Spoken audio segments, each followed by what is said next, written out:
We're happy to be up here in the Highbridge section of the Bronx, and Mayor is here, spending his week in the Bronx with the folks here to make an announcement that will speak to improving the services that we've been doing for this past year here in the Bronx to serve the people in the Bronx better with our EMS resources.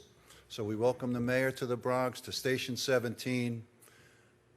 It is an old firehouse, and we'll talk about that in a little while. Mayor? Thank you so much. Well, thank you, Commissioner. I want to thank you and everyone who serves in this station, and want to thank Chief of Department Jim Leonard for his leadership. Let me say at the beginning, we are here in the Bronx as part of what is a very good and positive thing this Bronx week, but we're also, for all of us in administration, our hearts are heavy right now. We lost a member of our team this weekend, absolutely pivotal member of our team, Peter Wertheim, who really contributed in so many ways to this administration, did so much to help people get affordable housing who needed it in this city, did so much to help create jobs, a real driving force in all the work of Deputy Mayor Alicia Glenn's office, and was serving as her chief of staff. And just a good human being, a warm and winning personality, and someone who people throughout our administration really felt a closeness to. And we just found out shockingly yesterday afternoon that he had died very, very suddenly at the age of 39. And it's just hard to take in. And so even though everyone's here ready to make Bronx Week a success, there's a lot of folks feeling very, very sad right now in our team. So just want to ask on behalf of Peter's family and his husband Ben and everyone on our team who is feeling this loss, just want to ask for a moment of silence for Peter Wertheim.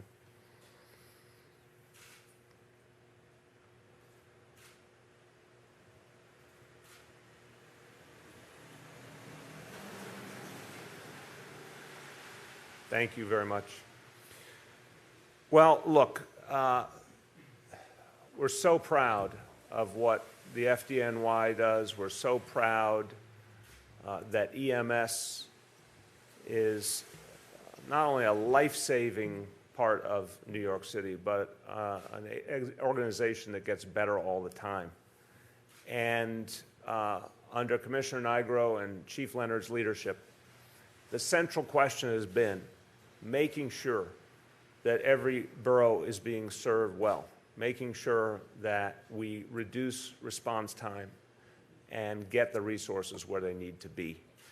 Now, the men and women of EMS do work everyone knows that everyone in this town depends on. And there's a lot of certainty among New Yorkers that EMS is a capable, strong organization that provides these life-saving services in record time. I think there's not enough recognition of the challenges that our EMTs go through and the dangers that they often face. And that came home to us a few weeks back very, very painfully with the death of Yadira Arroyo. And you know, we're here in the Bronx. She was a proud daughter of the Bronx, an EMT for 14 years, and a hero to this city. And her tragic death reminded people that our EMTs are out there on the front line every day dealing with whatever comes at them. So it's not easy work. It's not an easy city to work in, but they do extraordinary, extraordinary service for all of us. It's important to recognize that the FDNY and EMS within it continue to respond to more and more emergencies. 2016 was, in fact, a record-breaking year for this department, and EMS specifically responded to a record number of medical emergencies. And we know that this puts a big strain on EMS, but we've got to keep response time as good as it possibly can be.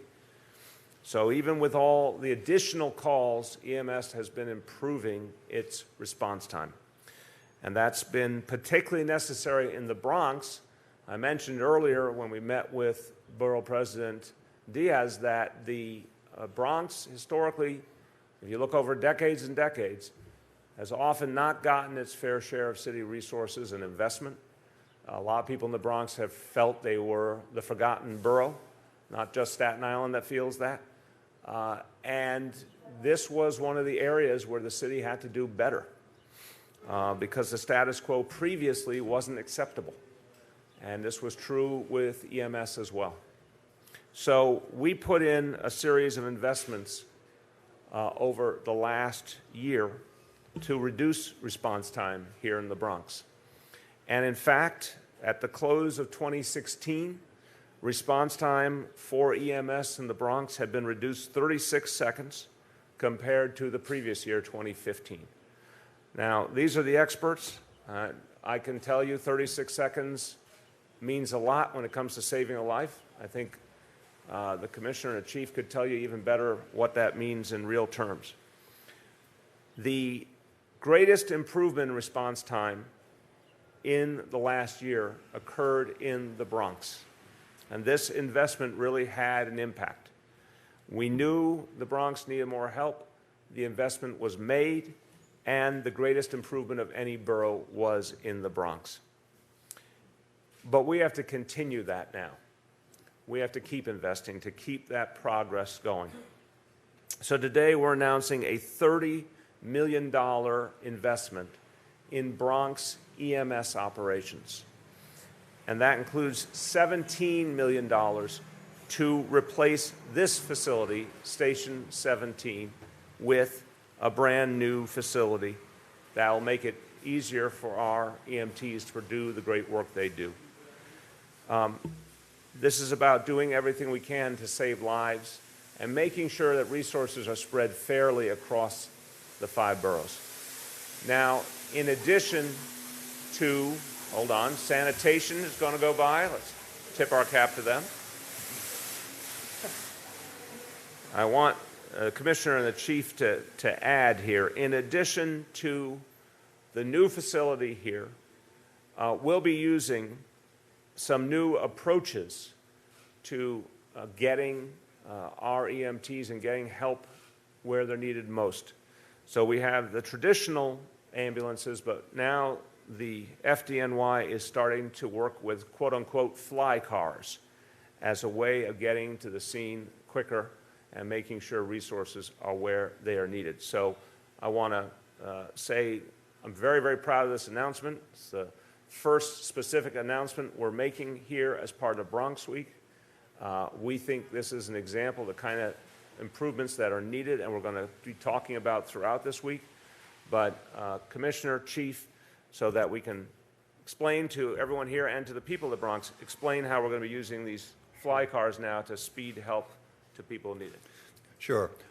The most serious injuries and illnesses require paramedic care.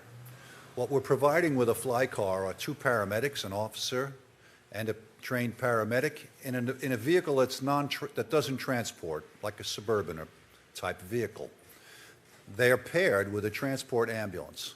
What they provide is ALS care, advanced life support care, faster and more consistently in the Bronx, along with the capacity to transport in the ambulance that they're partnered with. This was experimental, a pilot project that we now, as the mayor announced, have continued funding for. What it has brought is advanced life support care to more people in the Bronx faster. The other improvement that's budgeted here, or one of the other improvements, is a tactical response group, which are 5 groups of 5 ambulances up here that can be moved based on where the action is, so to speak, where the calls are coming from. They're not at a fixed location. They can be moved from various sections in the Bronx based on the call volume coming in.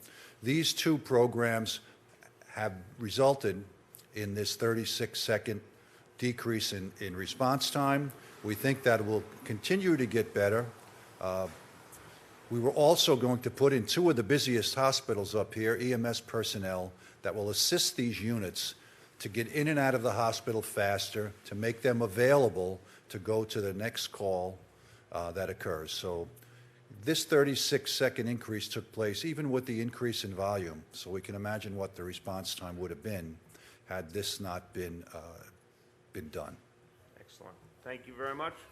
That's the announcement. There'll be more to come throughout the week. Thank you, everyone.